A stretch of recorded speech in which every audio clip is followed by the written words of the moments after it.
ইসরায়েলে দফায় দফায় ইরানের হামলা, পাল্টা হামলা ইসরায়েলের, ইরানের পাশে থাকার ঘোষণা পুতিনের। ইরানের শাসন ব্যবস্থা পরিবর্তনের পক্ষে সরাসরি সাফাই ট্রাম্পের। হরমুজ প্রণালী বন্ধের বার্তা বিশ্ব অর্থনীতিতে অশনি সংকেত বলছেন বিশেষজ্ঞরা। জ্বালানির আকাশচুম্বী দাম ও মূল্যস্ফীতি অস্বাভাবিক আকার নেয়ার সংকেত। সাবেক সিইসি নুরুল হুদা 4 দিনের রিমান্ডে। জাতীয় নির্বাচনে ভোট কারচুপিতে জড়িতদের তথ্য পেতে ইসিকে দুদকের চিঠি। মবের ঘটনা অনাকাঙ্ক্ষিত, উপদেষ্টাদের নিন্দা। বিএনপি মব সংস্কৃতির বিরুদ্ধে বললেন আমির খসরু। ইশরাককে শপথ পড়ানোর দাবিতে আজও ঢাকাবাসীর আন্দোলন। 1.5 মাস পর নগর ভবনে নাগরিক সেবা চালু।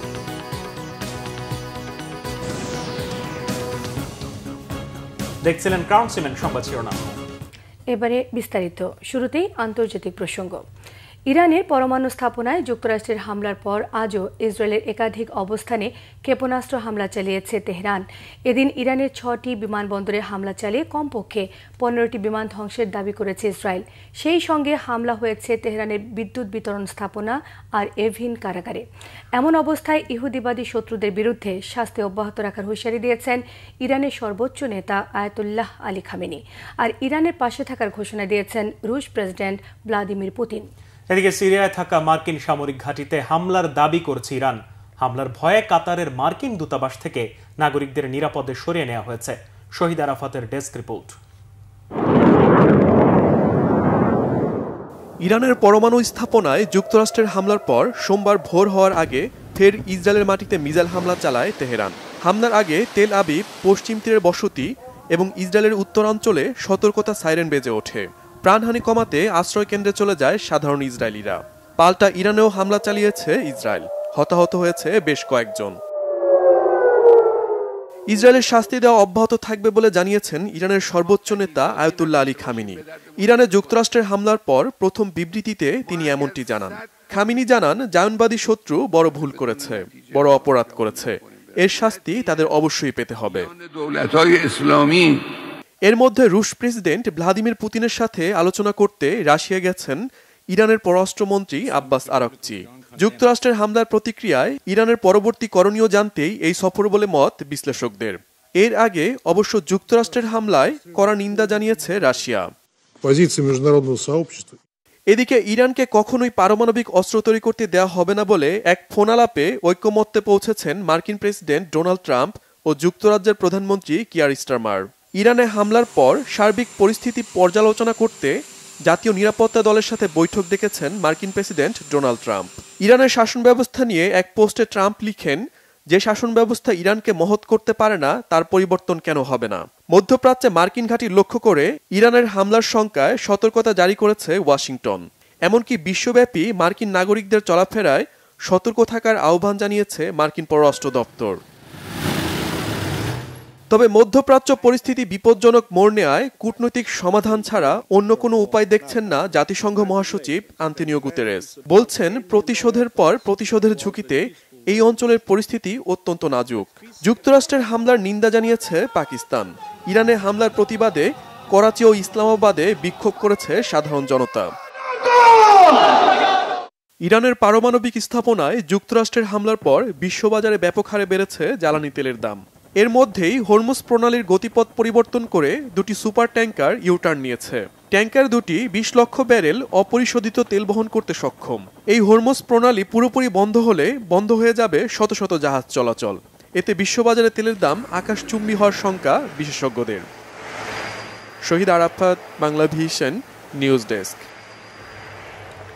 পারস্য উপসাগরে প্রবেশদ্বার, বিশ্ব অর্থনীতির লাইফলাইন হিসেবে পরিচিত হরমুজ প্রণালী বন্ধের কারণে জ্বালানির দাম বেড়ে দ্বিগুণ হতে পারে বলে আশঙ্কা করছেন বিশেষজ্ঞরা। শুধু জ্বালানির দামে নয়, পরিণতিতে ধস নামতে পারে বিশ্বব্যাপী শেয়ার বাজারেও।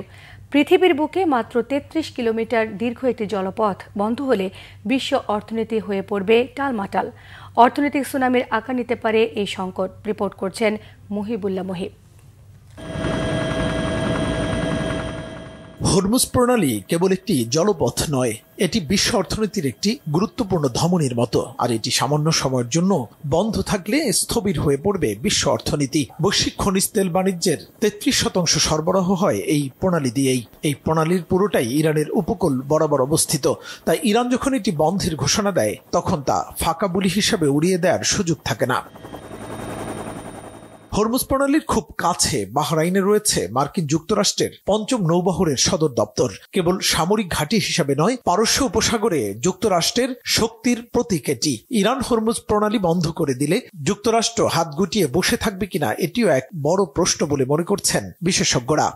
চীন এবং রাশিয়া ছাড়া ইরানের কোনো বন্ধু নাই, সুতরাং এবং এই রাশিয়ার এই মুহূর্তে যে অবস্থা, ইউক্রেন নিয়ে তারা এত ব্যতিব্যস্ত যে তাদের আরেকটা যুদ্ধে জড়ানোর কোনো রকমের সম্ভাবনা নাই। চীনের পক্ষে জড়িত হওয়া খুব কঠিন। চীন কি করতে পারে এখানে? চীনের এয়ারফোর্স তো সেইখানে ফ্লাই করতে পারবে না। যাতে এরকম এক্সট্রিম স্টেপে না যায় সেই জন্য তাদেরকে চেষ্টা করতে পারে, তাদের ইনফ্লুয়েন্স করতে পারে। যেমন ধরেন আন্তর্জাতিক পরিমণ্ডলে তাকে যথেষ্ট সমর্থন দিয়ে যাবে, চীনের ইরানের উপরে যেন আরও চাপ সৃষ্টি না হয়। ইরানের ভঙ্গুর অর্থনীতির পুরোটাই টিকে আছে তেল রপ্তানির উপর। হরমুজ প্রণালী বন্ধ হলে তাদের নিজেদের তেল রপ্তানিও বন্ধ হবে। অন্যদিকে ইরানের তেলের বড় ক্রেতা চীন। হরমুজ বন্ধ হলে ক্ষতিকর প্রভাব পড়বে চীনের উপরও। ইরানেরও এফেক্ট হবে এবং যারা তেল এখান থেকে ডিপেন্ডেন্ট, সব থেকে বড় এফেক্ট হবে চীনের। তাদের বিগেস্ট পার্টনার এবং চীন হয়তো রেস্ট্রেইন করতে পারে এখানে যে এটা করো না, কারণ চীনের সাপ্লাই এদিক দিয়ে যায়। এবং ছোটো কান্ট্রিজ, বাংলাদেশও এফেক্টেড হবে, ভারত এফেক্টেড হবে, ইউরোপ তো এফেক্টেড হবে। মার্কিন যুক্তরাষ্ট্র বাই দ্য ওয়ে আবার অতটুকু এফেক্ট হবে না, কারণ মার্কিন যুক্তরাষ্ট্র এখন তেলে প্রায় স্বয়ংসম্পূর্ণ। বাংলাদেশের মতো দেশের জন্য সমূহ বিপদের সম্ভাবনা। তখন আমাদের অনেক ইন্ডাস্ট্রি হয়তো বন্ধ হয়ে যেত। রেলওয়ে, রোড ট্রান্সপোর্ট ইন্ডাস্ট্রি যারা এগুলো কনজিউম করে, ইলেকট্রিক সাপ্লাই, অনেক কিছুই আমাদের এখনও, গ্যাস এবং ফার্নেস, গ্যাসও তো ওখান দিয়ে আসে। এসবের বাইরেও ইরান হরমুজ প্রণালী বন্ধ করে দিলে তেলের দাম আকাশ ছোঁবে। খাদ্য, পোশাক থেকে শুরু করে উৎপাদন খরচ চলে যাবে নাগালের বাইরে। বিশ্ব এক ভয়াবহ মুদ্রাস্ফীতির কবলে পড়বে বলে শঙ্কা বিশেষজ্ঞদের। আরেকটা জিনিস করা যেতে করতে পারে তারা। মুহিবুল্লাহ মুহিব, বাংলা ভিশন, ঢাকা। সাবেক প্রধান নির্বাচন কমিশনার নুরুল হুদার 4 দিনের রিমান্ড মঞ্জুর করেছে আদালত। শুনানিকালে আদালতকে তিনি বলেন, নির্বাচনে কারচুপি হওয়ার দায় তার না, রিটার্নিং কর্মকর্তা থেকে শুরু করে আইন শৃঙ্খলা বাহিনীর অসহযোগিতায় এমনটা হয়েছে বলেও জানান তিনি।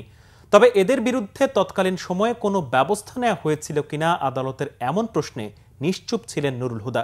বিস্তারিত মোবাশ্বের আহমদের প্রতিবেদনে।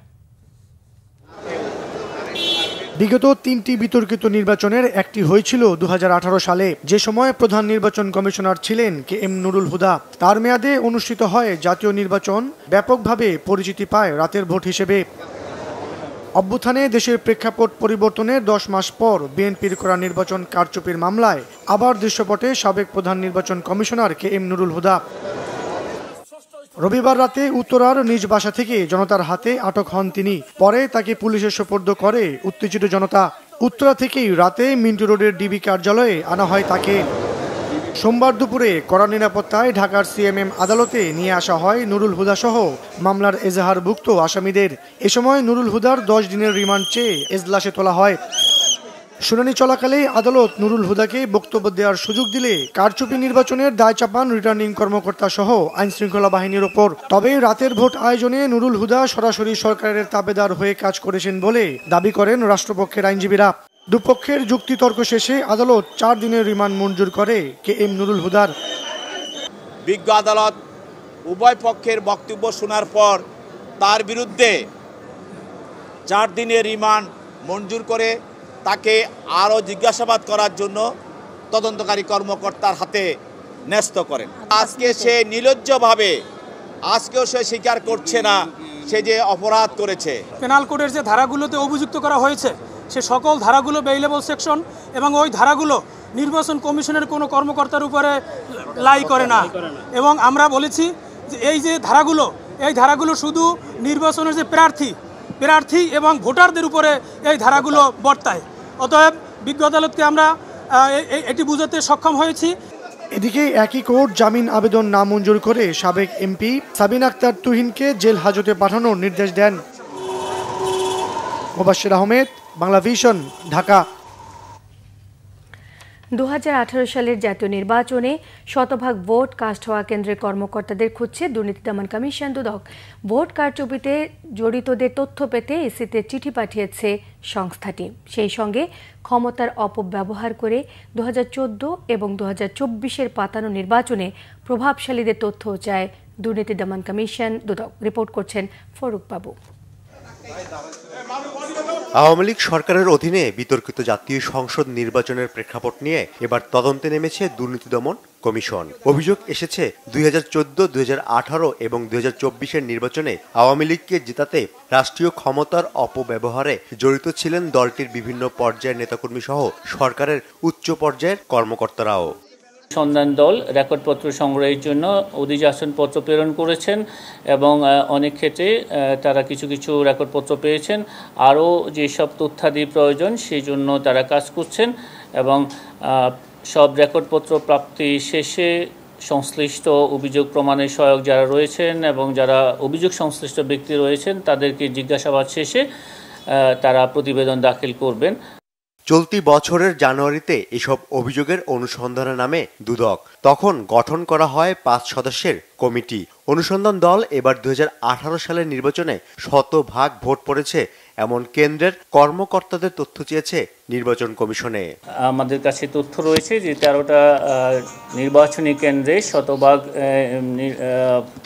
ভোট কাস্ট হয়েছিল। এরকম 13টা জেলাতে আমাদের যে এনফোর্সমেন্ট টিম রয়েছে তারা এটা নিয়ে কাজ করছেন এবং এটা ছাড়াও তারা আরও অনেকগুলো বিষয় নিয়ে কাজ করছেন। যেই আমাদের যে নির্বাচনী অফিসগুলো রয়েছে সেখানে সংগঠিত বিভিন্ন অনিয়ম ও দুর্নীতির যে অভিযোগগুলো রয়েছে সব নিয়েই আমাদের টিম সেখানে কাজ করছেন। এরই মধ্যে 2018 সালের প্রধান নির্বাচন কমিশনার AKM নুরুল হুদাকে গ্রেফতার করা হয়েছে। দুদক মহাপরিচালক জানিয়েছেন চাইলে তাকে শতভাগ ভোট কাস্টের অপরাধে গ্রেফতার দেখানো যায়। ফরুক বাবু, বাংলা ভিশন, ঢাকা। স্বরাষ্ট্র উপদেষ্টা অবসরপ্রাপ্ত লেফটেন্যান্ট জেনারেল জাহাঙ্গীর আলম চৌধুরী বলেছেন, সাবেক নির্বাচন কমিশনার নুরুল হুদাকে আটকের সময় মব জাস্টিসের যে ঘটনা হয়েছে তা কাম্য নয়। সকালে গাজীপুরের মৌচাকে হর্টিকালচার সেন্টার পরিদর্শন করে সাংবাদিকদের প্রশ্নের জবাবে একথা বলেন তিনি। স্বরাষ্ট্র উপদেষ্টা বলেন, রোববার সাবেক প্রধান নির্বাচন কমিশনার হাবিবুল আউয়াল গ্রেপ্তারের যে খবর প্রকাশিত হয়েছে তা সঠিক নয়। তাকে এখনও গ্রেপ্তার করা হয়নি। উত্তরা থেকে সাবেক প্রধান নির্বাচন কমিশনার নুরুল হুদাকে আটকের সময়ের মব জাস্টিস অনাকাঙ্ক্ষিত। এমন ঘটনায় আইনশৃঙ্খলা বাহিনীর কেউ জড়িত থাকলে তা তদন্ত করে ব্যবস্থা নেওয়া হবে। পরে উপদেষ্টা হর্টিকালচার সেন্টারের বিভিন্ন এলাকা ঘুরে দেখেন। কর্মকর্তা কর্মচারীদের নানা দিক নির্দেশনা দেন তিনি।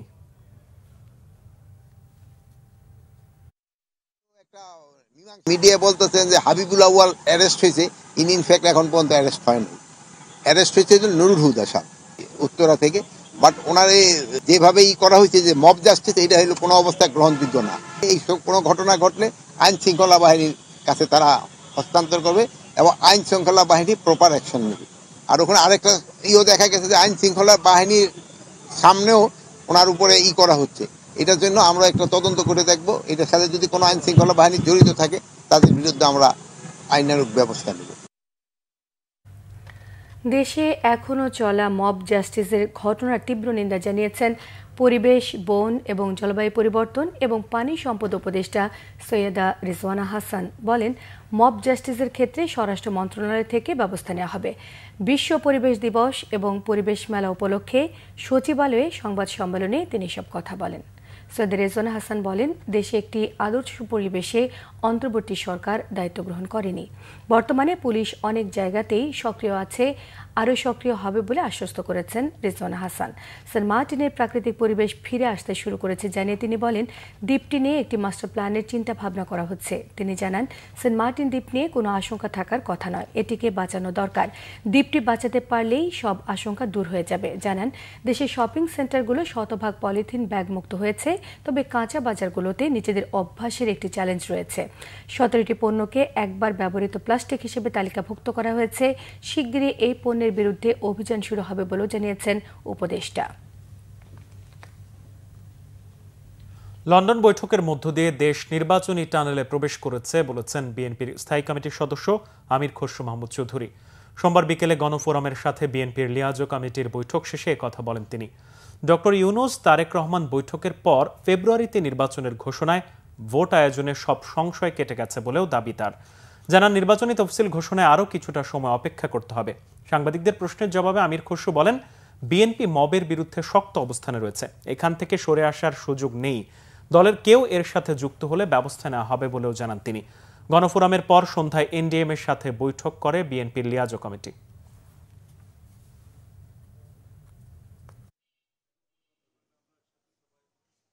মবক্রেসির বিরুদ্ধে বিএনপি শক্ত অবস্থানে আছে, সেই অবস্থান থেকে বিএনপি সরে দাঁড়াবে না। বিএনপি বাংলাদেশের সহনশীল পরস্পরের সম্মানবোধের রাজনীতি প্রতিষ্ঠিত করার জন্য অঙ্গীকারবদ্ধ, এখান থেকে সরার কোনো সুযোগ নাই। এই সমস্ত মবক্রেসিতে যারা জড়িত, এটা তাদের ব্যক্তিগত সমস্যা, এটা বিএনপির কোনো সমস্যা নয়। বিএনপি মব সংস্কৃতির বিরুদ্ধে সাবেক প্রধান নির্বাচন কমিশনার KM নুরুল হুদাকে আটকের সময় মবের ঘটনার সঙ্গে দলের কেউ জড়িত থাকলে তদন্ত করে ব্যবস্থা নেওয়া হবে জানিয়েছেন বিএনপি স্থায়ী কমিটির সদস্য সালাউদ্দিন আহমেদ। তিনি বলেন, বিচার প্রক্রিয়া আইনগতভাবে যথাযথভাবে পরিচালিত হবে, এমনটাই প্রত্যাশা করে বিএনপি। সাবেক প্রধান নির্বাচন কমিশনার নুরুল হুদার বিরুদ্ধে অভিযোগ, তার গ্রেফতার প্রক্রিয়া এবং তার বিচার প্রক্রিয়া আইনগতভাবে যথাযথভাবে পরিচালিত হবে আমরা প্রত্যাশা করি। তবে তার উপরে যে অবমাননাকর এবং লাঞ্ছনাকর ব্যবহার করা হয়েছে, এটা আমরা সমর্থন করি না। এটি একটি বিচ্ছিন্ন ঘটনা। যদি বিএনপির যে কোনো নেতাকর্মী এই ঘটনা জড়িত থাকে, তদন্ত করে তার বিরুদ্ধে ডিসিপ্লিনারি অ্যাকশন কি করবা। টানা 40 দিন পর গতি ফিরেছে ঢাকা দক্ষিণ সিটি কর্পোরেশনে। নাগরিক সেবা চালুর পাশাপাশি ইশরাক হোসেনকে মেয়র হিসেবে দায়িত্ব বুঝিয়ে দেওয়ার দাবিতে আজও আন্দোলন চলমান ছিল। সকল বিভাগের কর্মকর্তা কর্মচারী আসলেও নগর ভবনে আসেননি প্রশাসক আর প্রকৌশলীরা। সেবা পেয়ে সন্তোষ প্রকাশ করেন নগরবাসী। ইশরাক হোসেনকে মেয়রের দায়িত্ব বুঝিয়ে দেওয়া ও শপথ পড়ানোর দাবিতে টানা 40 দিন ধরে আন্দোলন করে আসছেন ঢাকাবাসী।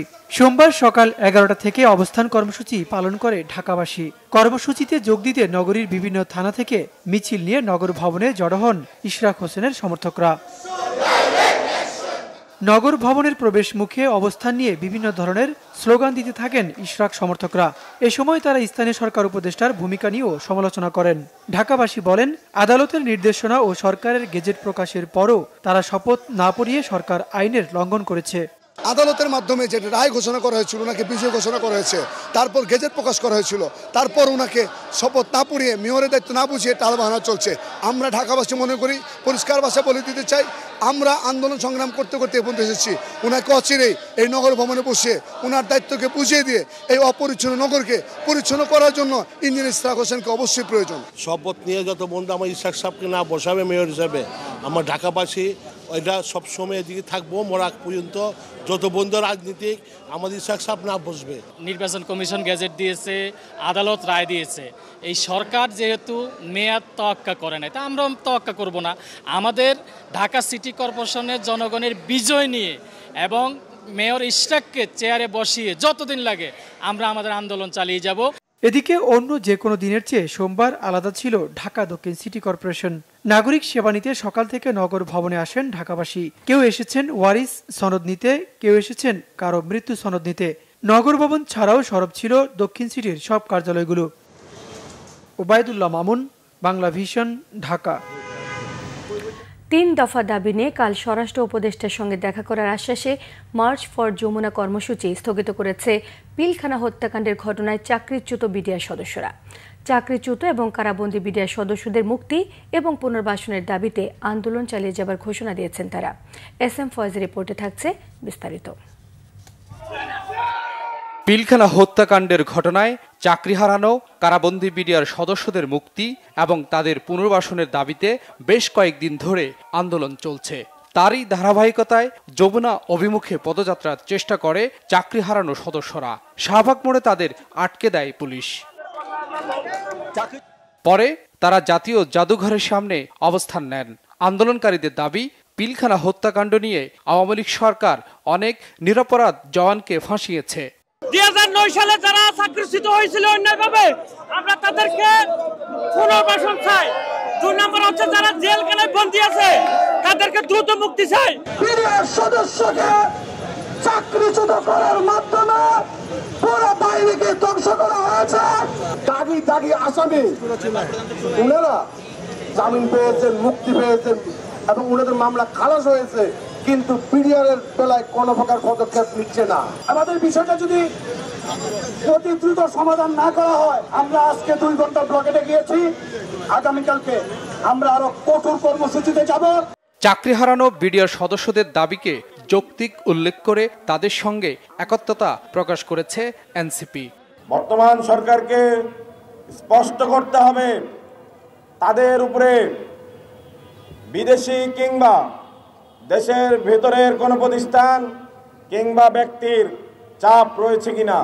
তারা কেন এই ঘটনার স্বাধীন তদন্ত করতে এত গড়িমসি করছে। এদিকে পুলিশ বলছে আন্দোলনের নামে রাস্তা আটকানোর সুযোগ নেই, বিশৃঙ্খলা করলে নেওয়া হবে কঠোর ব্যবস্থা। SM Foyez, Bangla Vision, Dhaka. নতুন বাংলাদেশ সৃষ্টিতে কাব স্কাউট সদস্যদের আত্মত্যাগকে নজিরবিহীন হিসেবে আখ্যা দিয়েছেন প্রধান উপদেষ্টা ডক্টর মোহাম্মদ ইউনূস। তিনি বলেন, ভবিষ্যতের পৃথিবী রচনা করতে স্কাউট সদস্যদের এমন অভিজ্ঞতা কাজে লাগাতে হবে। রিপোর্ট করছেন সৈয়দ আব্দুল মোহিত। তেজগাঁওয়ে বাংলাদেশ স্কাউটের দেশব্যাপী কাপ কার্নিভালের উদ্বোধন ও শাপলা কাপ অ্যাওয়ার্ড বিতরণ অনুষ্ঠানে যোগ দেন প্রধান উপদেষ্টা ডক্টর মোহাম্মদ ইউনূস। এ সময় তিনি দেশ সেরাদের হাতে পদক ও ক্রেস্ট তুলে দেন। প্রধান অতিথির বক্তব্যে প্রধান উপদেষ্টা জানান, শিক্ষা জীবনে তিনি নিজেই স্কাউট সদস্য ছিলেন। 1955 সালে বিশ্ব জাম্বরিতে যাওয়ার গল্প শোনান স্কাউট সদস্যদের। বলেন, শিক্ষা জীবনের এই বয়সের অভিজ্ঞতা অর্জন ভবিষ্যৎ গড়ার পথ তৈরি করতে পারে। সারা ভবিষ্যৎ রচনা হবে তোমাদের এই বয়সের অভিজ্ঞতার মাধ্যমে। ঠিক আছে, সেই বয়সে এসে দরজাটা খুলে দেওয়া সবার জন্য একটা মস্ত বড় দায়িত্ব হিসেবে রইল তোমাদের জন্য। যাই হোক, আমিও তোমাদেরকে ঈর্ষা করছি, যেহেতু তোমরা ওইখানে আছো এখন, আমিও থাকতে পারলে ভালো হতো। এবং তোমরা যাতে এই অভিজ্ঞতা নিয়ে ভবিষ্যতের পৃথিবী রচনা করতে পারো। বাংলাদেশের জুলাই বিপ্লবের সময় স্কাউটিং এর আত্মদান সারা বিশ্বের স্কাউটিং এর ক্ষেত্রে একটি বিশেষ ও গৌরবের দিন বলেও তিনি উল্লেখ করেন। শুধু বাংলাদেশের স্কাউটিং এর ক্ষেত্রে না, সারা বিশ্বের স্কাউটিং এর ক্ষেত্রে আজকে একটা বিশেষ গৌরবের দিন। 4 জন স্কাউট আত্মাহুতি দিল দেশের জন্য, দেশের মানুষের জন্য, নতুন বাংলাদেশ সৃষ্টি করার জন্য। সেটা দিয়েই এই ইতিহাসের সৃষ্টি। স্কাউটিং এর ইতিহাসে এরকম নজির আর কোথাও নাই। স্কাউট সদস্যদের অভিজ্ঞতার মাধ্যমে শুধু স্কাউটরাই লাভবান হবে না, সারা পৃথিবী এর সুবিধা নিতে পারবে বলেও জানান প্রধান উপদেষ্টা ডক্টর মোহাম্মদ ইউনূস। বাংলাদেশের স্কাউটরা ইতিহাস সৃষ্টি করেছে বলে। সৈয়দ আব্দুল মোহিত, বাংলা ভিশন, ঢাকা। পরিকল্পনা উপদেষ্টা ডক্টর ওয়াহিদউদ্দিন মাহমুদ বলেছেন, অন্তর্বর্তী সরকারের মেয়াদ রয়েছে আর মাত্র 5 থেকে 6 মাস। এই স্বল্প সময়ের মধ্যে সকল চাহিদা পূরণ করা সম্ভব নয়। বাংলাদেশ ইউনিভার্সিটি অব প্রফেশনালস বিইউপির ক্যারিয়ার অ্যান্ড এডুকেশন ফেস্টে অংশ নিয়ে তিনি এসব কথা বলেন। উপদেষ্টা আরও বলেন, শুধু অবকাঠামো উন্নয়ন দিয়ে দীর্ঘমেয়াদে দেশের অগ্রগতি সম্ভব নয়। সরকারের মূল শক্তি হতে হবে মানব সম্পদ। বিদেশি প্রযুক্তির উপর নির্ভরতা কমিয়ে আনার গুরুত্ব দিয়েছেন তিনি। বলেন, শিক্ষার্থীদের কৃত্রিম বুদ্ধিমত্তা বা এআইতে প্রশিক্ষণ দেওয়া জরুরি। কর্মক্ষেত্রে টিকে থাকতে হলে এই প্রযুক্তির জ্ঞান অপরিহার্য। এ সময় উপস্থিত ছিলেন বিইউপির উপাচার্য মেজর জেনারেল মোহাম্মদ মাহবুবুল আলম, পদস্থ সামরিক এবং বেসামরিক কর্মকর্তারা।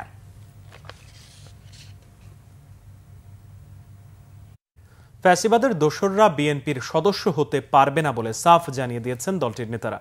ঢাকা মহানগর দক্ষিণের শাহজাহানপুর থানা বিএনপির নতুন সদস্য সংগ্রহ ও নবায়ন কার্যক্রম উদ্বোধন করে বিএনপি নেতারা এসব কথা বলেন। তারা অভিযোগ করেন গত 17 বছর শত নির্যাতন চালিয়েও বিএনপিকে ভাঙতে পারেনি আওয়ামী লীগ সরকার, বরং অত্যাচারের কারণে বিএনপি এখন অনেক বেশি সংগঠিত। বিএনপির সদস্য সংগ্রহ চলছে। এই সময় ফ্যাসিবাদের কোনো দোসর যাতে বিএনপিতে ভিড়তে না পারে সে বিষয়ে সতর্ক থাকার কথা বলেন বিএনপির এই নেতারা। আমাদের কি করেছে? এই 17 বছর নির্যাতন করেছে। 17 বছর এই দলটাকে কিন্তু ফ্যাসিবাদী সরকার ভাঙতে পারে নাই। আমরা আরো আমাদের কি করেছে? এই 17 বছর নির্যাতন করেছে। আমরা কিন্তু আরো একত্রিত হয়েছি এবং সুসংগঠিত হয়েছি, যার জন্য আমরা এখনো সোজা মেরুদণ্ড সোজা করে দাঁড়িয়ে রাজপথে আন্দোলন করতে পারি।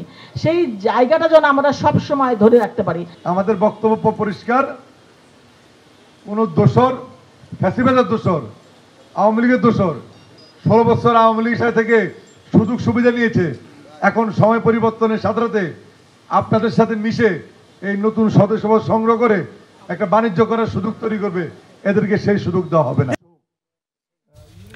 নির্বাচন নিয়ে যে ধোঁয়াশা ছিল তা কেটে গেছে এমন মন্তব্য করেছেন বিএনপির কেন্দ্রীয় নির্বাহী কমিটির স্বেচ্ছাসেবক বিষয়ক সম্পাদক মীর শরফত আলী সপু।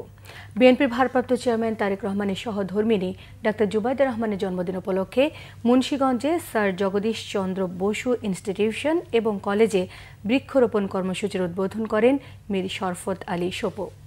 পরে সাংবাদিকদের জানান, তারেক রহমান এবং ডক্টর ইউনূসের বৈঠকের পর নির্বাচনে দেশের মানুষ আশার আলো দেখছেন। দেশে ফ্যাসিস্ট শাসনের অবসান হলেও তাদের দোসররা এখনো সক্রিয় এমন মন্তব্য করে নেতাকর্মীদের সতর্ক থাকতে বলেছেন তিনি। এ সময় উপস্থিত ছিলেন জেলা বিএনপির আহ্বায়ক কমিটির সদস্য আওলাদ হোসেন উজ্জ্বল, অ্যাডভোকেট জসিম মোল্লা, নারী ও শিশু অধিকার ফোরামের সাংগঠনিক সম্পাদক মাহমুদ হাসান ফাহাদ সহ বিএনপি ও সহযোগী সংগঠনের নেতাকর্মীরা।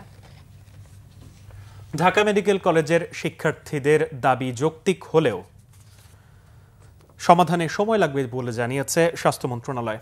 সোমবার সচিবালয়ে বিশেষ সহকারীর সাথে বৈঠক শেষে একথা জানান ফজলে রাব্বি হলের প্রভোস্ট ডাক্তার শহীদুল আলম ইসলাম আকন। তিনি বলেন, নতুন ব্যাচের আবাসন দেওয়ার সুযোগ নেই, তাই দ্রুত সমস্যার সমাধান দরকার। নতুন ভবন তৈরি না হওয়া পর্যন্ত ভবন ভাড়া নেয়ার পরামর্শ দেওয়া হয়েছে। তবে বিশ্ববিদ্যালয়ের শিক্ষার্থীরা বলছেন, আবাসনের ব্যবস্থা না হলে ক্লাসে ফেরার সুযোগ নেই, তাই হল ছাড়ার নোটিশকে তারা প্রত্যাখ্যান করেছেন।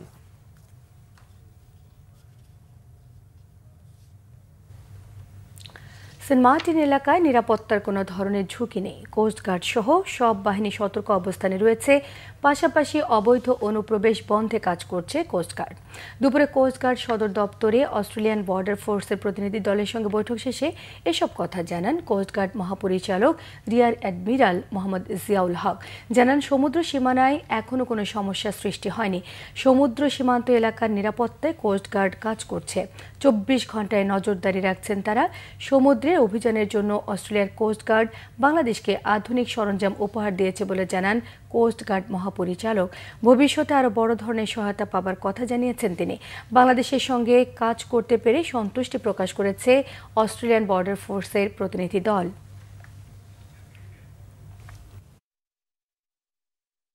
এবারের ঈদে সবচেয়ে ভালো মানের কোরবানির পশুর চামড়া বর্গফুট প্রতি সর্বোচ্চ 39 টাকা দরে বিক্রি হয়েছে। এই মৌসুমে সংগ্রহ হওয়া চামড়ার 18% ছিল পচা, এমন তথ্য উঠে এসেছে সিপিডি জরিপে। অথচ ঢাকায় বর্গফুট প্রতি লবণযুক্ত চামড়ার দর সরকার ঠিক করেছিল 60 থেকে 65 টাকায়। বাংলাদেশের চামড়া সরবরাহ চেইন, কাঁচা চামড়ার মান এবং মূল্য নিশ্চিতকরণ বিষয়ে সোমবার এক গবেষণা প্রতিবেদনে এসব তথ্য জানানো হয়। সিপিডির গবেষণা পরিচালক ডক্টর খন্দকার মোয়াজ্জেম বলেন, কোরবানির সময় লবণযুক্ত চামড়ার পরিবর্তে কাঁচা চামড়ার দর বেঁধে দেওয়া উচিত ছিল। ন্যায্য দর নিশ্চিতে চামড়া খাতে বিদেশি বিনিয়োগ নিশ্চিতের উপর জোর দেন তিনি। দেশের চামড়া ফেলে দিয়ে পণ্য রপ্তানির জন্য বিদেশ থেকে চামড়া আমদানির যৌক্তিকতা নিয়েও প্রশ্ন তোলেন আলোচকরা। ট্যানার্স অ্যাসোসিয়েশনের সভাপতি শাহিন আহমেদ এই শিল্পের সংকট কাটিয়ে উঠতে তরল ও কঠিন বর্জ্য ব্যবস্থাপনা নিশ্চিতে সরকারের উচ্চ পর্যায়ের কমিটি গঠনের তাগিদ দেন। অনুষ্ঠানে চামড়ার ন্যায্য দাম নিশ্চিতে বিকল্প বাজার তৈরি এবং কাঁচা চামড়া রপ্তানির সুযোগ দেওয়ার সুপারিশ করেন বিশেষজ্ঞরা।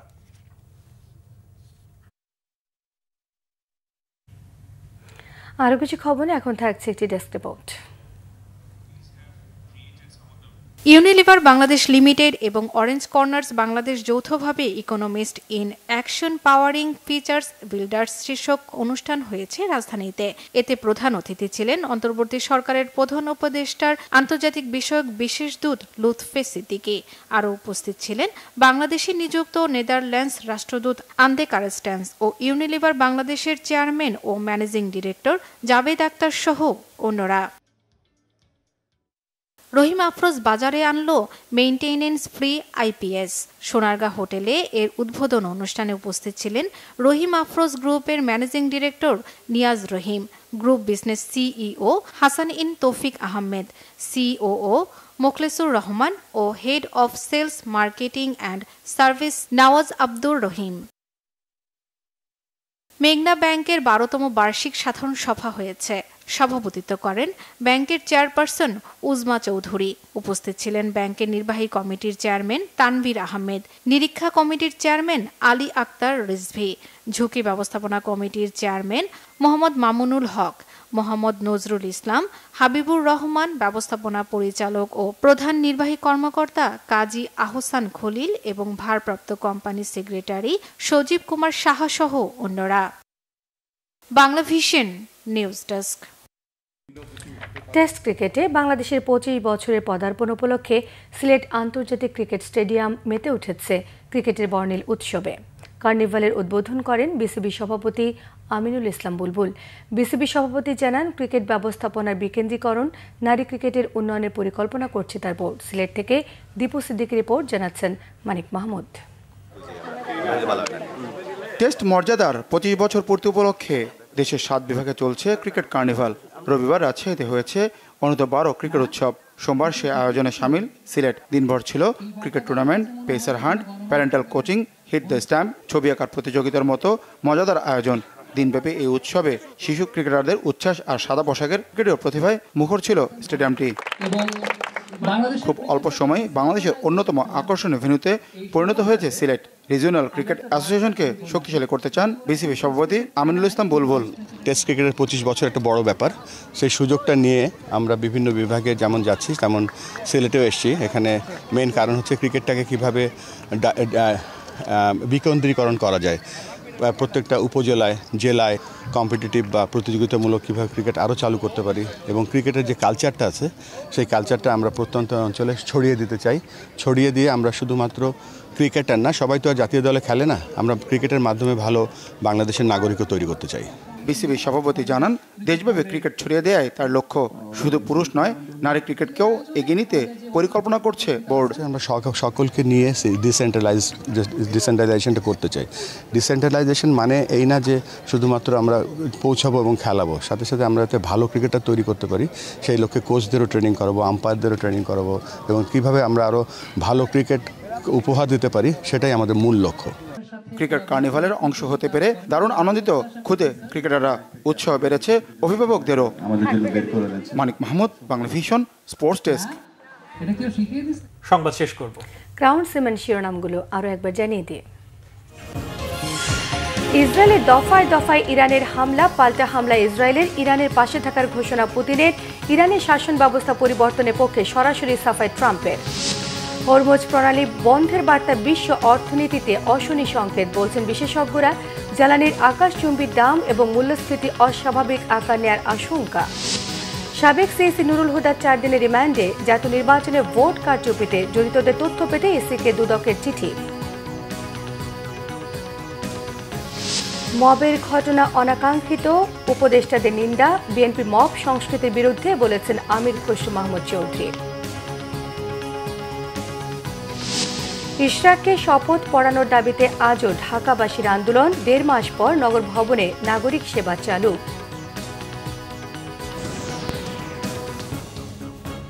এই ছিল এখনকার মতো। পরের সংবাদ রাত 1টায় দেখার আমন্ত্রণ রইল। এছাড়া বাংলাদেশের সংবাদ ও সংবাদ সংশ্লিষ্ট অনুষ্ঠান দেখতে ভিজিট করুন www.bpnews24.com ও facebook.com/banglavisionnews এবং সাবস্ক্রাইব করুন youtube.com/banglavisionnews। ধন্যবাদ। শুভরাত্রি।